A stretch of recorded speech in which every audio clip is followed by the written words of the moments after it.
सुबह Adani green energy पिछले 2 session के अंदर अच्छी खासी रिकवरी पर है, लेकिन पिछले वीक के अंदर जो लास्ट सेशन में आपका फॉल आया था वहां से अभी भी स्टॉक 66 रुपीज डाउन ट्रेंड पर है। लेकिन हम मार्केट एक्सपर्ट्स के जो टारगेट्स हैं यहां पर फिर से बुलिश आ चुके हैं। क्या क्या चेंजेस हैं और कंपनी ने क्लेरिफिकेशन भी जारी किया था कल के दिन, उसको भी डिस्कस करेंगे और इंपॉर्टेंट अपडेट्स भी हैं उनको भी यहां पर देखेंगे।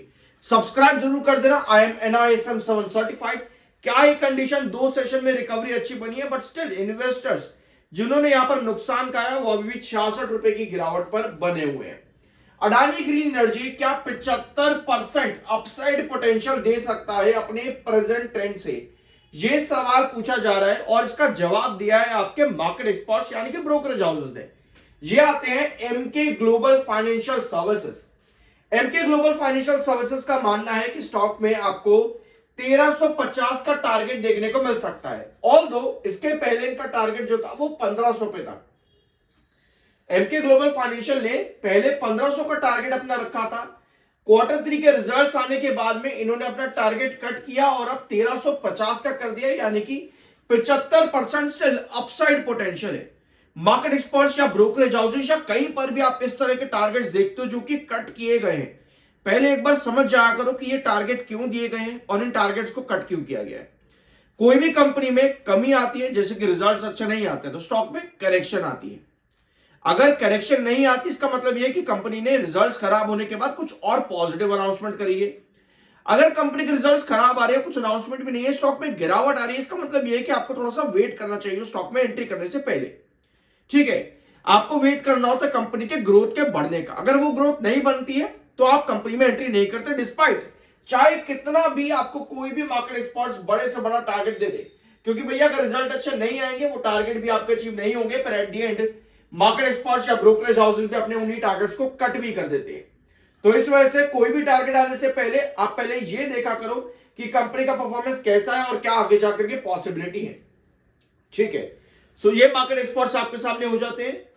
इसके अलावा और हमारे पास में क्या चीजें, यस 30 जनवरी परसों का दिन अडानी ग्रुप के लिए बहुत इंपॉर्टेंट है, क्योंकि यहां पर बातचीत हो सकती है यूएस कोर्ट और SEC के साथ में।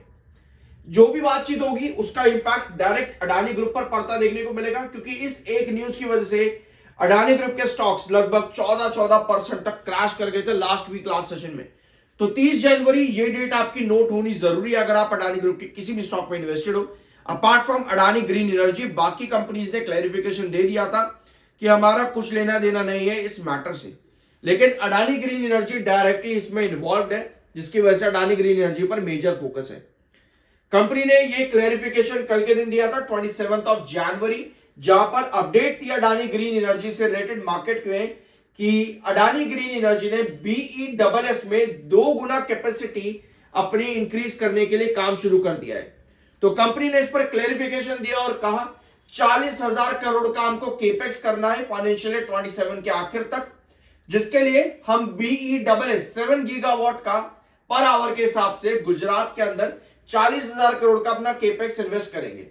ठीक है, तो यह अनाउंसमेंट कंपनी ने कर दी थी पहले ही, जिसके बारे में कल के दिन अपडेट चल रही थी। तो कंपनी ने यहां पर एक्सपेंशन अपना स्टार्ट कर दिया है BESS यानी कि बैटरी एनर्जी स्टोरेज सिस्टम को लेकर के। तो ये नया डेवलपमेंट है कंपनी की तरफ से, पॉजिटिव भी है। और कल के वीडियो में अडानी ग्रीन एनर्जी के ये सारा कैलकुलेशन हमने यहां पर किया था, जहां पे 850 ब्रेक करना जरूरी है स्टॉक के लिए 720 और 60 के आसपास। एक बार चार्ट पर देख लेते हैं इसको। ठीक है, 760 आपका इंपॉर्टेंट बेस चला अडानी ग्रीन एनर्जी में, जहां से स्टॉक ने पिछले 2 सेशन में अच्छी रिकवरी दिखाई है। टेक्निकली स्टॉक बुलिश है, MFI 14.2 का है, RSI 30.4 का है जो कि न्यूट्रल है। MACD सिग्नल बेयरिश है, तो थोड़ा सा यहां पर कॉशियस रहने की जरूरत होती है।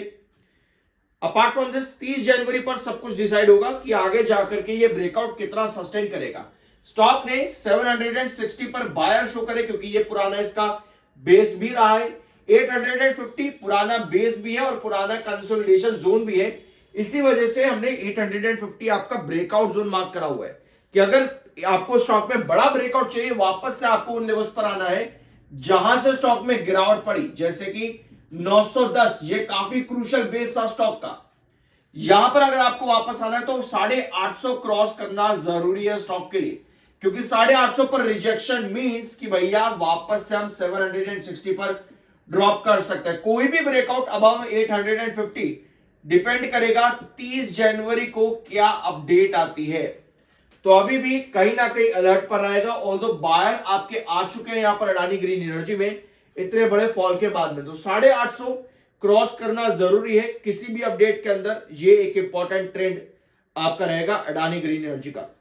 सो रिजल्ट्स कंपनी के कुछ खास नहीं थे, एक बार छोटा सा ग्लिम्स कंपनी के रिजल्ट्स पर भी देख लेते हैं। बाकी आज के दिन कई सारे रिजल्ट्स कंपनीज ने अनाउंस करे जो मैंने डिस्कस कर लिए आप लोगों के साथ में, जरूर चेकआउट कर लेना उसको, ठीक है। तो इस बार कंपनी ने 11.88% का रिवेन्यू ग्रोथ दिया, जो कि सितंबर के क्वार्टर ग्रोथ से बहुत बढ़िया था। But at the end company का जो प्रॉफिट ग्रोथ है वो काफी हद तक ड्रॉप कर जाता है। यहां पर आप देख सकते हो कंपनी का प्रॉफिट ग्रोथ -107% आया, जो कि सितंबर में 103% पॉजिटिव में था।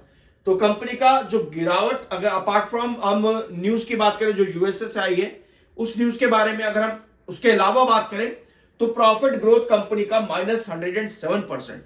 तो रिजल्ट यहां पर कंपनी के पूरी तरह से फ्लॉप हो जाते हैं, यानी कि कंपनी के रेशियोज पर इसका नेगेटिव इंपैक्ट पड़ता देखने को मिला। तो एक रीजन ये भी है, यूएस का तो रीजन रहा है क्रैश के पीछे। 30 जनवरी आपकी इंपॉर्टेंट डेट होने वाली है। सब्सक्राइब जरूर कर देना, मिलता अगले वीडियो में।